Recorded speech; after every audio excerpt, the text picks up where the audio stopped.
Guys guys guys আপনাদের ভালোবাসা আপনাদের কমেন্টে আমি আবার চলে এসেছি। এখন ধানের সিজন নাই, এই জন্য সবগুলো কেটে ফেলেছে, আবার নতুন করে লাগাবো। তাই আমি আজকে এসে পড়েছি কেয়া বাজার শ্রীপুর গ্রামে। তো আপনারা দেখতে পাচ্ছেন এখানে জ্বালা ক্ষেত আছে, দেখেন অনেক বড় জ্বালা ক্ষেত। তো এখন তো ধানের সিজন নাই, কিন্তু লাগাইবে, এই যে দেখেন। তো এই জায়গাটা অনেক সুন্দর আর ভালো, মনোরম পরিবেশ আপনাদের আমি ঘুরে ঘুরে দেখাবো আজকে। তো ওই যে আমার সামনে দেখেন একটা উঁচু পাহাড়ের মতো লাগতেছে, ওই উঁচু টিলাতে আজকে উঠে আমরা আপনাকে দেখাবো কত সুন্দর জায়গাটা। তো আমি এখন দেখলাম, খেয়াল করলাম যে আমার সাইডে আছে পুকুর, আর আমি এত চিকন বাঁশ দিয়ে যেতে হবে আমাকে, যদি পড়ে যায় ভাই, শীতের দিন ভাই, এমনি তো এখন উঠি বেশি কথা না বলে পাহাড়ে। তো আমরা এসে বললাম পাহাড়ে অনেক উঁচু।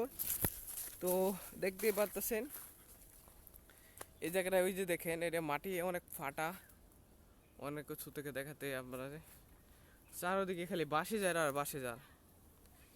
এই দেখেন অনেক সুন্দর ভাই, মনোরম পরিবেশ, এদিকে কোনো মানুষ নাই, গ্রাম তো এই জন্য কোনো মানুষ নাই। তো আর বেশি কথা না বলে আপনাকে আমি ঘুরে জঙ্গলটার সুন্দর সুন্দর জিনিস দেখাতেছি। ভাই বাসে তো ঘিরে ফেলেছে। তো এইদিকে দেখেন ওই যে একটা দূরে বাড়ি দেখা যাইতেছে, আর ওইদিকে দেখেন রাস্তা, জঙ্গল সফর করতে আসছি। তো তো আপনারা ভাই প্লিজ ভিডিওটাকে একটা লাইক একটা কমেন্ট করে যাবেন মিষ্টি করে ভাই, যাতে আমাকে মোটিভেট করে আরো সুন্দর সুন্দর ভিডিও বানাতে, ততই তো আমি খুশি হব। তো আপনারা একটা কমেন্ট আর লাইক করবেন। আরে ভাই এটা এদিকে থেকে অনেক ফাটা, কি হচ্ছে, অনেক ফাটা মাটি ভাই। তো একটা কথা সত্যি করে বলে দেবেন ভাই, আপনার মা কেমন আছে ভাই? আরে ভাই এদিকে অনেক ফাটা, আমার মা তো ভালো না ভাই, অসুস্থ ভাই। আসলে ভাই সবার মা মা বাপ ভাই বয়স হলে ভাই নানান রোগ খালি শরীরে আসে, আর অসুস্থ। একটা কমেন্ট করে বলে দেবেন যে আপনার মা কেমন আছে ভাই, আর বলে দেবেন যে এই জঙ্গলটা কেমন, আপনাদের কেমন দেখতে লাগে, অনেক বাতাস আর নিরিবিলি এলাকা এটা। ওই যে দেখেন আমাদের সামনে আছে, জুম করে দেখাতেছি, কচু ক্ষেত দেখতেই পারতেছেন, এই যে দেখেন,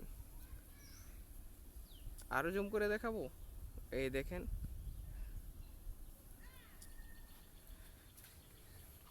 তো আমরা আজ চলে এসেছি একটা প্রাচীন 50 বছর আগের এই জাম গাছটা, অনেক মোটা, এই দেখেন অনেক উঁচু, এটা বলার বাইরে।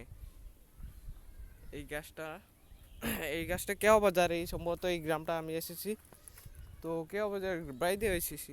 এই দেখেন আমি কত উঁচু থেকে বলতেছি, মোটামুটি চলে। তো আজকের পর্যন্ত এইটুকু ভিডিও, খুদা হাফেজ, আরেকদিন দেখা হবে। আসসালামু আলাইকুম গাইস।